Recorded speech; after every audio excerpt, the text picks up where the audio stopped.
What's going on, everyone? My name is Nicholas Merton here at DataDash, and today is March 28th of 2022. Well, folks, I hope you are having a fantastic day wherever you are, and in today's video, I want to go about answering a simple question. Why is it that Bitcoin's price is moving higher? Over the last 2 weeks, we've been seeing Bitcoin's price trend higher from $38,000 to over $48,000 last night, sitting right under $47,000 at the moment. And everyone has that big question on their mind. What is the catalyst that's driving price higher? The answer may be simpler than you might think. We've got lots of things to dive into today's video. Let's go ahead and kick things off here, guys. All right, so as many of you know, we've been calling for the market for the past couple of weeks, last couple of months, since we revisited down to the $35,000 range for Bitcoin's price. We've been calling that price would start to trend higher. We have stuck to our guns on this narrative, and it seems really over the past couple of months, we've been pretty darn accurate in predicting where Bitcoin's price is going to head. We called for the continued correction back here in December, and as you can see here with these general outlines that I've left here in the chart for some time, we called that there would be some kind of spring rally here in price. Now, why is this here? Well, it's one thing to look at the signs that price is giving us. The higher lows over time showcasing that bulls are not waiting, they're buying at premiums comparative to previous lows in the past, and also the slightly higher levels and the new all-time highs that were set both back here in April and here in November of 2021. Price alone was already telling us a lot. But the real answer that I want to share with you all here today is not that there's some major technical indicator out there, or for example, that there's some catalyst that's driving the rally. No, I want to talk about what really drives every single market either upwards or downwards. And that is the factor of supply and demand. Markets are not too different from the goods and services that we pay for on a day-to-day basis. There are elements of demand and supply that are going to drive price in one direction or the other. And there's a lot of metrics we can utilize to start to understand when price is likely ready to start moving higher, or if price is likely ready to start heading downward. We're going to dive into it in today's video. So let's go ahead and kick things off. The first model I want to point your guys' attention to here that exemplifies this point is the 1-year HODL wave. This is a metric that is tracking the amount of unspent transaction outputs, basically the amount of Bitcoin on the Bitcoin network that have not moved in a year or more. Now, as this metric is obviously climbing up, in percentage terms, that means that less and less Bitcoin is actively moving around the network. It doesn't mean that it's possibly not being traded, but on the grand scheme of things, if the metric's going up, that means you have more Bitcoin simply sitting in a wallet address and not being touched, not sitting on the order book of an exchange, not going out there and doing all kinds of crazy trading activities, going in and out of the market. It means that less and less Bitcoin is likely available on the order book and available for buyers to get into the market. And that is a really, really important sign here to bear in mind. And we can see this happen time and time again. We see that during bear markets, right? In regards to price here, we see an increase here in the sense of Bitcoin that hasn't moved in over a year, and vice versa. During bull markets, we can see here that the metric generally goes down here. We can see that the market peak back here in December 2017 or here in November of 2013 was right near the bottom here for the decline each time for the 1-year HODL wave, and vice versa. We see that an increase of institutional interest and buyers come in when there's a discount, and on top of that, they are holding that Bitcoin for a long period of time. Now, if we take a look back here during this period of time here in the market, again, we could see that same repeated pattern here. As price was increasing here, distribution or large long-term holders started to sell their positions or started to move them around more frequently, not holding such a hodler mentality as people might claim during that time, right? It's much more of the time for speculators versus the hodlers.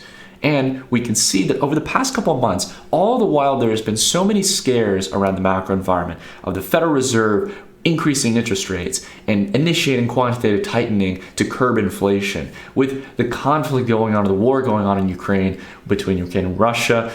All these macro environments that had scared the world, or potentially another COVID wave, God forsake, right? All these different topics that got all these people pessimistic and that made people think that the whales, the large investors, the institutions were going to sell their positions. On the contrary, we didn't see any major whales dumping. And in fact, we saw accumulators continuing to either buy more or hold. And that is proven here through the 1 year HODL wave. We saw during this period of time a near 10% increase from back here in September and October all the way here towards where we are here at the end of March. It's been nothing but a couple of months of the whales buying more and holding their positions. All the volatility we've been seeing in the market, all the short-term stuff, is likely short-term traders and leverage traders getting liquidated in either direction. And this is something we talked about so much here on the channel, is that these trends are driven by supply contractions. And when we see those higher lows in price like we've been seeing for the past year and a half, it's a sign that the trend is not dead and that this isn't a bear market. Plain and simple. If we take a look here again throughout this model, it's got a lot of historical relevance here. But important to consider as well is that there are a lot of other means to gauge this kind of reading on the market around supply and demand. It's not the only one, right? It's just a benchmark here, the 1 year HODL wave. Let's take a look here at a couple other great models. The Rational Root is a really interesting Twitter page you guys should definitely check out. They got some great data science models coming out. And I want to go ahead and take a look at two views that have to do with measuring short-term holders in the market.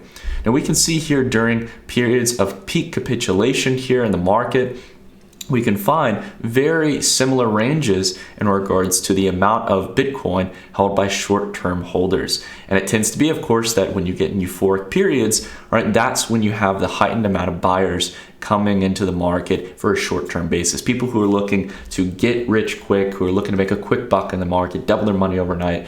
That's the kind of buyers we're tracking here. Well, we can find that, of course, during periods of capitulation, those people are gone. They're out of the market. They make up a lack of the overall supply for Bitcoin. Just like we were back here during the COVID sell-off, during the mid-cycle correction, just like we were back here during the capitulative phases, the 80% plus corrections in price that we saw from Bitcoin from its all-time highs.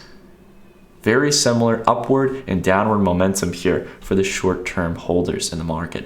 But this is not the only way we can view this here, right? We can also view it here in the short-term holders versus long-term holders cost basis ratio, which is measuring the difference here between the cost basis of these two investors, right? Now, again, really simplified way to look at it. When you get down in this band from 1 to 2.8, this is usually your value range here. Again, if we're talking about a full-scale bear market correction, you likely want to wait until we come down to this 1 point range. But if you take a look at both bear markets in the past here, really the data that we have to work with here on the model, interestingly enough, you find that there's not only a much sharper decline, but that we actually go into this range and hang down there until we get to that capitulative range. Notice how we haven't done that this time.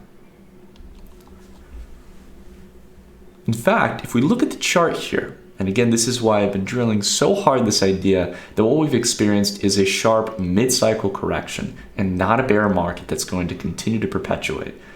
Take a look here at what happened back in 2013. Very similar range to where buyers came in last time.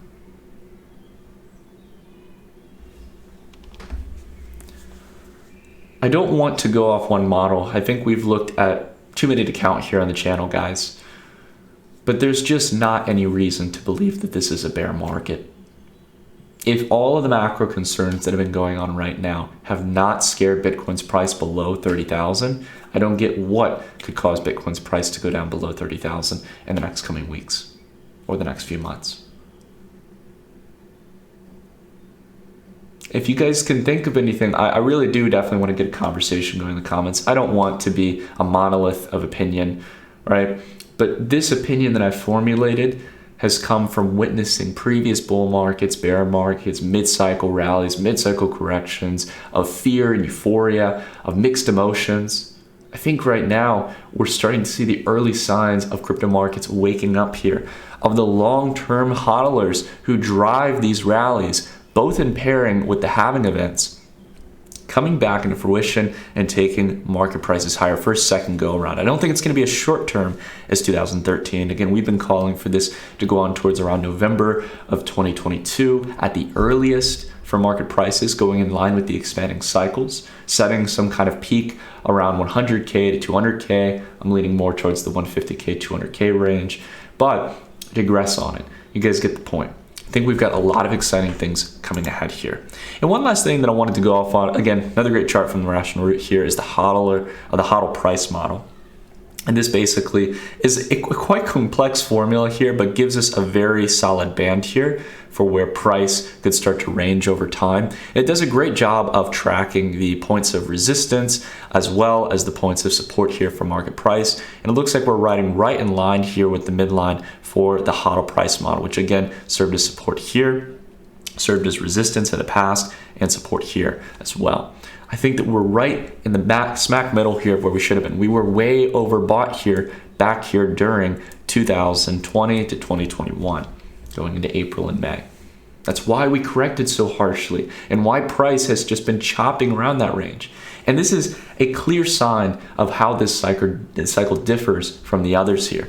We can see here as well that when we had the correction here, the 80% correction, we should have lingered much longer like we did here back during the Mt. Gox collapse with the price going down 8% plus for Bitcoin, right? We hung around that range for a while, capitulated around the, I think it's 150 to $250 range.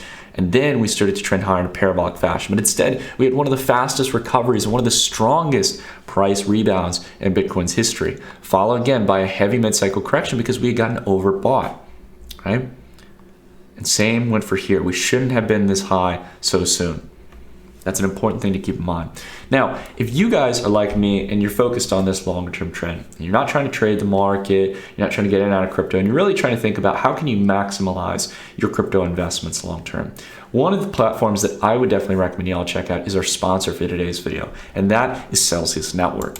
For those of you who don't know, Celsius Network is a crypto yield generating platform where you're able to earn high interest or yield on your cryptocurrencies, allowing you to be able to deposit your crypto assets like Bitcoin, Ethereum, Litecoin, and many others in order to get yield on your assets. Now, it's one thing for you to be able to use Celsius to earn yield, and you can find all the types of different rates that you can get here, both by, in this case, earning in-kind reward rates, which are basically, if your example, if you deposit USDC, it'd be earning USDC yield, or depositing ETH, you would get ETH yield.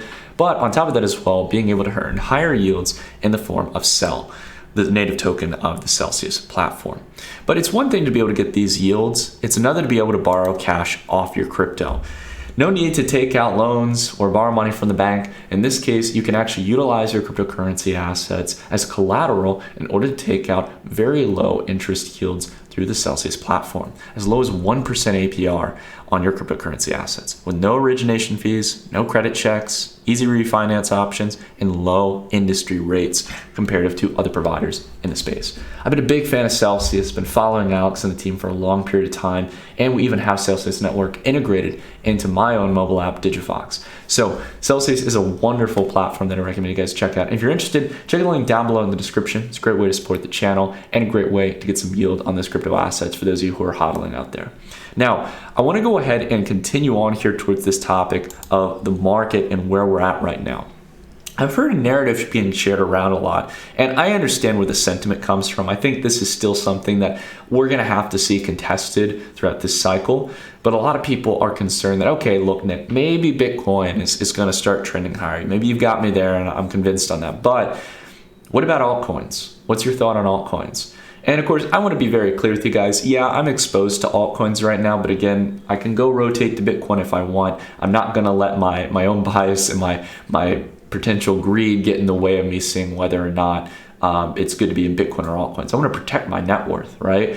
And that's again why I haven't been, excessively bullish or bearish one way or the other. It's just been focusing on not getting caught 2 steps behind the market.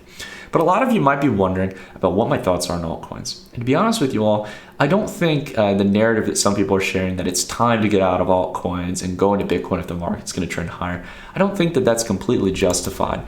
And the reason why is because since back here in February, for over a month now, altcoins have been hanging out at quite neutral territory against Bitcoin, i.e., in this case, there's only been about 75% of the market here, really since back in November, since the pullback, that have really started to get outpaced by Bitcoin. And since then, that metric has not continued to grow. In fact, we're starting to see a lot of cryptocurrencies outpace Bitcoin yet again. And this is a bit of a lagging indicator in some capacity because it's tracking the performance over the last 90 days. And we can see here that again, a lot of these plays are just hanging right below Bitcoin, whereas some again that were really high yielders back in the past have started to fall behind. And now we're starting to see some of these plays pop up again, leading against Bitcoin. And I think you're going to start to see here, especially as we've been seeing the ratios trend higher, that this metric is going to start to bounce up higher big time over the coming weeks. All right. Again, we have to see more on metrics about how this is going to play out, but I would put my money in this case, and I'm putting my money where my mouth is with my positions. I do believe that altcoins are going to continue to trend higher, not only just in dollar terms following Bitcoin, but I think many of them could lead against Bitcoin. I think many of them could outpace Bitcoin. So we're going to have to see. I could maybe make a wrong call there, but again, I just think that's where we're going to be going here from what we can see here in the market. And speaking about altcoins here, guys, I wanted to go ahead and let you all know that in tomorrow's video, we've got a really exciting interview with one of the projects I've worked with over the past couple of years, and that is Unibright. As many of you might have spotted in our top 3 altcoin video, we talked about the launch of Base Ledger, and I'm excited to announce that Base Ledger is right here around the corner. There's going to be a lot of exciting use cases for the platform. So if you guys are interested in learning about all things Base Ledger and all things Unibright and getting to meet Stefan and Martin, who are the co-founders of the project, I definitely recommend you guys check it out. It's going to be online tomorrow. And if you're interested to learn a little bit more, take a look at Base Ledger. Base Ledger and Unibright are not sponsoring this video. It's just a project that I really like here. And I'm so excited to be able to share this journey with them over the past couple of years and get to share with you guys the major progress that Stefan and Martin and the team has been working hard as hell over the past couple of weeks and months to get Base Ledger out. They finally are going to be able to get to share their story. And I'm so excited to share it with you all here on the channel. Anyways, that's going to be tomorrow, guys. That's it for today's video, though. And if you all enjoyed this video, consider dropping a like, consider subscribing, hitting the bell icon. Always thank you guys for sticking around until the end of the video here, letting me ramble and rave. And if you like this video and want to get more out of the channel, you guys can always consider subscribing to the Dash Report. It's a great way to support the channel and a great way to get a whole view of the macro environment from crypto, equities, commodities, as well as Forex markets. Anyways, that's it for today's video, everyone. Thank you all so much for watching, and I'll see you all in the next video. Take care, everyone, and have a great start to your week.